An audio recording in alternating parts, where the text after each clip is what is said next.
And joining us once again at ArenaBowl 26 with quarterback of the Orlando Predators, Aaron Garcia. Aaron, thanks for joining us today. Thank you. Thanks for having me. You had a very interesting year. You start off in San Jose. You come to Orlando. Let's start with the time in San Jose. Not the easiest time in the world. Obviously, a lot of turnovers and some losses mounting up. Was it frustrating for you? Was it frustrating for the team? And what was it like the day you got the call that said you were going to Orlando? I think the biggest thing was it was kind of a shock and surprise. I'd spent a lot of time in the off season, just talking with the organization, whether it be Coach Arbet, and the other people that run the SaberCats, and the main motivation obviously was to be close to home, be close to my kids, and so it was something I was very excited about, and I thought it was going to be a good fit. I knew that they have a certain way that they do things in San Jose. They call it the SaberCat way. And I knew I was going to have to make some adjustments, but I felt like I could do that, and I was willing to do that. And when I got there, obviously, it was a transition. It was a brand new team. I mean, when you look at that roster, not just myself, but there were a lot of new players on that team, and we knew it was going to take some time to gel. I felt like our schedule was pretty tough early. Like you said, came out 2-0, and then we lost to Arizona and Spokane, which, obviously, if you look at it, those are two of the better teams in the league. And so I really didn't see the move coming. At that time, I knew there were some improvements that had to be made. There was no doubt in my mind that would happen. Obviously, they didn't feel the same way, and I got that call, and it was tough. Now you got to go to your family. I told my kids I'm not leaving again. I'm here, and now I got to kind of talk them into getting behind the move to Orlando. You got to start selling Disney World and Universal and all that good stuff. But it worked out. I enjoyed this season out here in Orlando. It's definitely a different atmosphere, to work in, and we gave it a good run. We were real close to being, maybe playing here this week. So things happen for a reason, and I've been blessed to be a part of this league on a lot of different teams, and I'm happy to be here now. You come into this Orlando situation. Obviously, they lost a slew of games to start the season. The game that probably turned everything around was the game in Spokane, where you throw, I believe it was for 11 touchdowns and the big comeback very late. What did that game specifically mean, and did you think that was the turning point in the season for the team?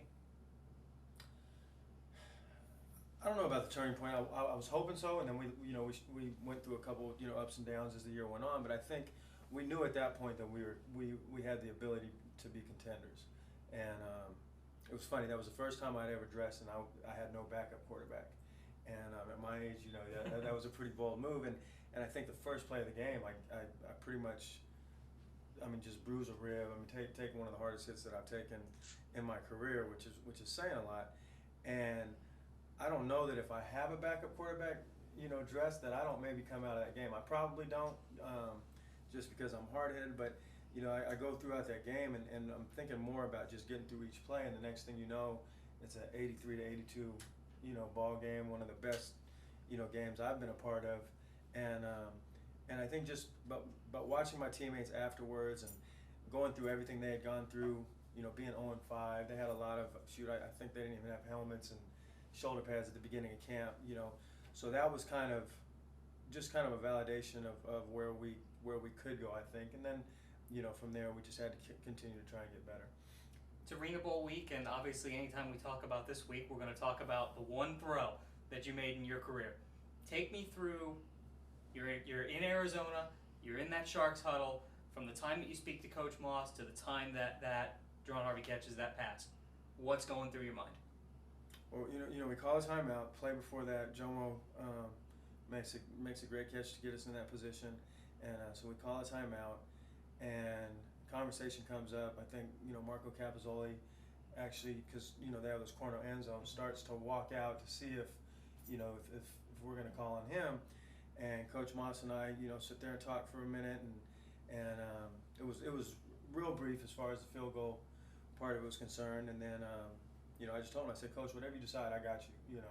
And he said, well, then let's win it. So he kind of you can see on TV, he pulls the team together. Kind of starts, giving them a pep talk, and I kind of ease my way away from everybody, just trying to, think about what we're going to do, play call wise, and think about what they've been doing to us defensively, and we come up with that last call. The offensive line did a great job, and I was able to buy some time and find Jerron Harvey, in the corner. They actually had ended up, kind of, I don't know if they got confused or they doubled somebody that they thought I was going to go to, but they left Jerron wide open, and it was just a matter of whether I was going to be able to get the ball there to him. But I'm just great feeling that to be in Arizona and hear that crowd go from just incredibly loud to quiet that quickly. I've never been a part of anything like that. Was it relief? Was it joy? What was that first feeling when it finally set in, I finally won it? Honestly, and it sounds bad, but it was anger. And you'll see, I ripped my helmet off. There were a couple guys throughout the game talking, from Arizona. They had beat us earlier in the year, and it was kind of, there were some things, we're in a hostile environment. And then just all the, I think, frustration that had led up to getting to that point of not being able to, to get to the championship game, to win a ring. That first emotion was probably like just it was really just like, I don't even know how to explain it other than that. It was kind of anger, and then it turned into joy. I think I saw my son, he came running out on the field, and then my dad and all my family was there. So, it was funny. It was two different emotions, two extreme emotions in a very short period of time. You've been around this game for a long, long time. You hold virtually every passing record in the book. Does it feel like that to you? Does it feel like that you've been around that long and that you really do have all of these records in league history? Sometimes, sitting in here today, with the AFLPU, and just kind of going through history, really, whether it's the struggles of getting to where we were, and then just thinking about all the things that have happened to me in my career and all the people that I've come across and been blessed to deal with, good and bad, to be honest with you, coaches, players, and all that. So sometimes it does, but then on a day-to-day basis, when I'm just working out and trying to make Orlando better as a team, it really doesn't. I tell people, I've been telling people this week, like, I feel better now just walking around and doing things than I did maybe 4 or 5 years ago, 6 years ago. I remember in New York leaving a couple times, and half the off season I'm limping around. I couldn't walk. Taking my kids to Disneyland, and they want to see if we can get the handicap the benefit, and so it's kind of weird in that sense. I think I've gotten a little bit smarter throughout time and things like that. The league has changed a little bit, which has probably allowed for me to be a little healthier too. So yeah, it's like I said, it kind of varies from day to day. I'd be remiss if I didn't ask the question. Do you have plans for 2014 at this point? Yeah, I plan to play, and I think I heard John Madden said at one point. He said when you start thinking about retiring, then it's time to retire. And I really, like I said, I feel good. I don't feel like I accomplished what I wanted to accomplish this year. We talked about just going from one team to another. I would really like to be somewhere for a full year, kind of like the experience I had in Jacksonville, and really make a good run at another championship before I'm done. And obviously we'll go into this game this week. We got Arizona and Philadelphia playing against each other for the ArenaBowl. Who do you like? That's hard. I got a lot of respect for Nick. I saw Nick last night, and I pull for him.